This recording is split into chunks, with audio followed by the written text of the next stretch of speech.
ጆርዳን ሀገር በቤት ሰራተኝነት መሄድ ለምትፈልጉ እህቶቼ ይህ ለናንተ ማሳሰቢያ መልእክት ነው። ጆርዳን ሀገር ለመሄድ ስታስቡ መንግስት እውቅና በሰጣቸው አካላቶች መሄድ እጅግ በጣም የተሻለ ነው። ኢትዮጵያም እንዲሁም ደግሞ ጆርዳን ሀገር ውስጥ ኦፊስ ሊኖራቸው ይገባል ወይም ቢሮ ሊኖራቸው ግዴታ ነው። ምክንያቱም እናንተ አንዳንድ ችግሮች ቢደርሱባችሁ ለችግሮቻችሁ ተጠያቂ የሚሆኑ እንዲሁም ደግሞ መፍትሄ ሊያቀርቡ የሚገቡ መቻል አለበት።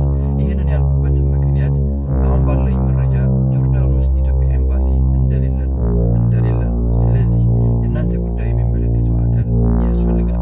እንዲሁም ደግሞ ጆርዳን ሀገር ውስጥ የምትኖሩ እህቶች እባካችሁ ድንገት ቤቱ ካልተመቻችሁ በህግ አግባብ ቤቱን መቀየር የምትችሉበት መንገድ ፈልጉ እንጂ በፍጹም እንዳትጠፉ። ምናልባት በጓደኞቻችሁ ተታላችሁ፣ እንዲሁም በአንዳንድ አሉባልታዎች ተታላችሁ በደሞዝም አማካኝነት የተሻለ ምርጫ እንዳለ እየሰማችሁ እየተታለላችሁ ከምትሰሩበት ቤት በህገወጥ መንገድ በፍጹም እንዳትጠፉ። ምክንያቱም ትርፋማ አትሆንም። በእናንተ ጉዳይ ተጠያቂ አካል ስለሌለ መፍትሄ አታገኙም። ከነበራችሁበት ችግር ወደ ባሰበት ችግር ነውና የምትሄዱት። ይህንን ከማድረግ ተቆጠቡ። ድንገት የምትሰሩበት ቤት አንዳንድ ነገሮች ካልተመቻችሁ፣ ምናልባት ደግሞ በህግ አግባብ መሄድና መፍታት የምትፈልጉ የጆርዳን ሌበር ቁጥር ልስጣችሁ። በዚህ ያለውን ነገር አሳውቃችሁ በህግ አግባብ ጉዳዮቻችሁን ለመፍታት ሞክሩ። ያዙት ይህንን ቁጥር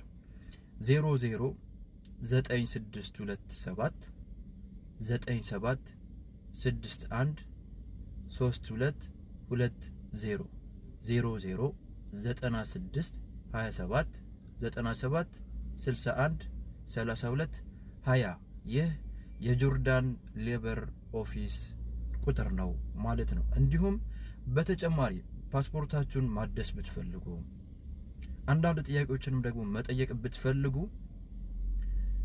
የእናንተን ፓስፖርት የሚያዘጋጀው አቡዳቢ ያለው ኢትዮጵያ ኤምባሲ ስለሆነ የሱንም አድራሻ ልስጣችሁ ማለት ነው። በስልክ ማነጋገር ከቻላችሁ ይህንን ቁጥር ያዙ። 0266 55 11 1 0266 55 11 1 ከምንም በላይ ለደህንነታችሁ ዋጋ ስጡ። ያልፋልና አትቸኩሉ። በተረጋጋና በህግ አግባብ ጉዳዮችን ለመፍታት ሞክራችሁ ራሳችሁን አድኑ እላለሁ። ይህ መረጃ እናንተ ጋር እንዳይቀር ወደ